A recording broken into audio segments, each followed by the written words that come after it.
AD 750 ഇറ്റലിയിലെ ലാൻസനോയിൽ തിരുവോസ്തി യേശുവിൻ്റെ ശരീരവും രക്തവുമായി പരിണമിച്ച് ഇന്നും അങ്ങനെ തന്നെ ശേഷിക്കുന്ന അത്ഭുത പ്രതിഭാസത്തെപ്പറ്റി പ്രശസ്ത ഗവേഷകനായ ഡോക്ടർ എഡ്വേർഡ് ലിനോളിയും തുടർന്ന് ലോകാരോഗ്യ സംഘടന നിയമിച്ച സയന്റിഫിക് കമ്മീഷനും നൂറുകണക്കിന് ഗവേഷണങ്ങൾ നടത്തുകയുണ്ടായി.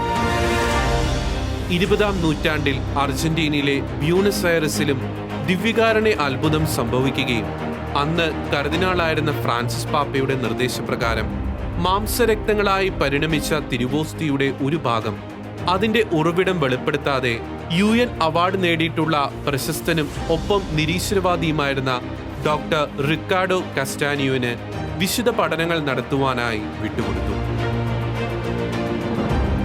ലോകത്തിന്റെ വിവിധയിടങ്ങളിൽ ഇപ്രകാരം റിപ്പോർട്ട് ചെയ്യപ്പെട്ട ഔദ്യോഗികമായി അംഗീകരിക്കപ്പെട്ട എല്ലാ ദിവ്യകാരുണ്യ അത്ഭുതങ്ങളുടെ പഠനങ്ങളിലും പരസ്പരം അറിയാത്തവരും നിരീശ്വരവാദികളും യുക്തിവാദികളുമായ ശാസ്ത്രജ്ഞർ കണ്ടെത്തിയ നിരീക്ഷണങ്ങളുടെ എല്ലാ നിഗമനങ്ങൾ ഒന്നു തന്നെയായിരുന്നു.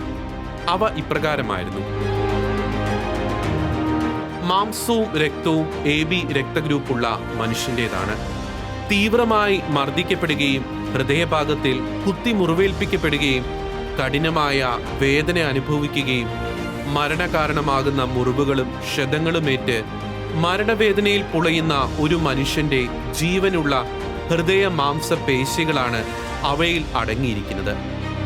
കുരിശുമരണത്തിന് വിധേയമാകുന്നവരെ പോലെ ആ ഹൃദയപേശികൾ തീവ്രമായ ക്ലേശങ്ങൾക്കും ശ്വസന തടസ്സത്തിനും വിധേയമായിട്ടുണ്ട്. ജീവനുള്ള കോശങ്ങൾ പ്രതികരിക്കുന്നത് പോലെ അവ പ്രതികരിക്കുന്നു.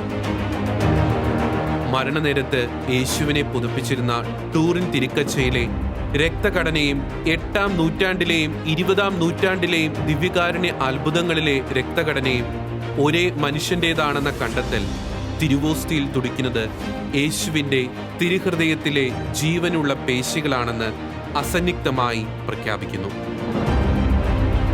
ഇന്നും വണക്കത്തിലുള്ള യേശുവിൻ്റെ ജീവനുള്ള ഈ ഹൃദയപേശികൾ തിരുഹൃദയ സ്നേഹത്തെ ലോകത്തിന് മുന്നിൽ തുറന്നു കാട്ടുകയാണ്.